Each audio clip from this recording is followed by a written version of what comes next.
The Dark Angels, First Legion of the Adeptus Astartes, is constantly held back by their hubris of pride. They keep hidden their greatest shame, not only from the Imperium itself, but also from their own younger battle brothers.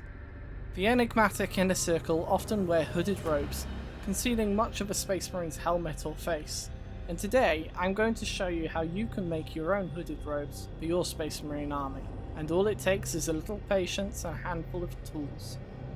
This is Cursed Crusader Arts.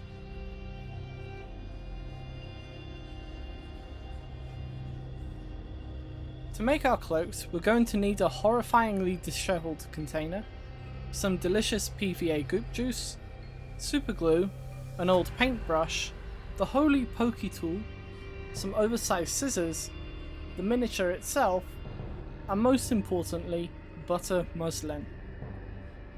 Butter muslin is much like cheesecloth, except it has a tighter weave. This helps to keep everything to the same scale as the miniature, whilst also providing a heavy and textured cloak, as opposed to the smoother plastic cloaks that we typically see with our miniatures.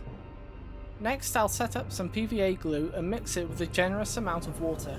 We need a runny liquid that flows quite freely, so that it can penetrate through the muslin entirely, without clogging up all the holes. Whilst you're doing this, it's useful to have some references of miniatures with hoods so that you can see the different layers. Typically, Space Marines will have an inner robe like what we see with the Blade Guard veterans, and then the outer cloak like the ones we typically see on our heroes, like the captains. We can choose to do these separately or combine different elements of both depending on what kind of look we're after.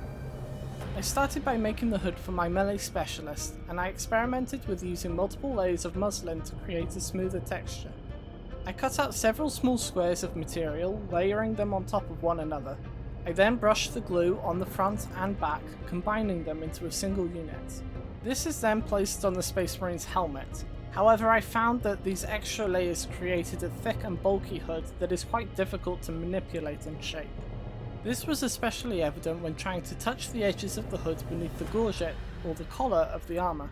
I've kept this hood for demonstration, but you can easily remove this and start again, layering and manipulating the cloth until you have a result that you're happy with. Following this, I work on the robes around the chest and the outer cloak. In hindsight, it may have been easier to do this before gluing the power pack onto the back of the Space Marine, so keep this in mind as it can get quite fiddly. I cut out a rectangle of material, roughly the same height as the Space Marine. This is then cut down the middle, and the two loose ends will go around the power pack and over the shoulders, creating the robe that comes around the front of the miniature. Painting on some PVA will help secure the fabric in place, and then you can come in with the pokey tool to tidy up any loose ends and make the edges rounder and more crisp. But if you found this video helpful and learned something, like the video and let me know in the comments how I did. I've got a few more projects lined up too, so subscribe to help the channel grow and get notified when I release another video. Moving on to the Sergeant, or in my case, the Champion, it's a case of repeating the process. This time I only used a single layer of muslin for the hood and spent more time manipulating it. I tried to give the hood an overhang to conceal more of the face, drawing inspiration from Cypher so that the character has an air of mystery around him. Then the rest of the robe and cloak used the same method as before. As I apply the glue to the miniature, consider the pose and actions of the character. Should an arm be concealed or exposed? Is there going to be wind involved, creating a billowing cloak? Or are you in an icy tundra, like Fenris, where cloaks are saturated with moisture and hang down heavily as they begin to freeze? Having all the cloaks on your miniatures acting in the same way is an excellent way to create a sense of uniformity across the squad and even entire armies. Whilst the glue is wet, you can use the pokey tool to move and manipulate the muslin, creating folds and lumps to give the inclination to billowing cloaks or folds on a robe. You can see how I also use this tool to tuck in many of the loose threads, because I don't want my Fallen to look completely beaten and tattered. I believe that they would still have the same pride as their loyal brothers, perhaps even more after the influence of chaos. However, I do leave some odds and ends loose, and I'm also quite happy to leave some areas to look damaged or irregular, as the chances of fully repairing their robes are quite low. Once your cloaks have been attached, leave them to dry for a few hours until they are hard. If you have used multiple layers of fabric, I would suggest leaving them to dry overnight just to be sure. Then, afterwards, take some time to trim the edges with your scissors or a hobby knife to create enough room to attach the remaining limbs and correct any mistakes.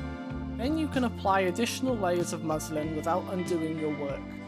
Or perhaps add extra details such as chains and tilt shields that would lie on the outside of your cloak. This is an excellent way to transform your miniatures and is only one of several ways to make cloaks for your Space Marines.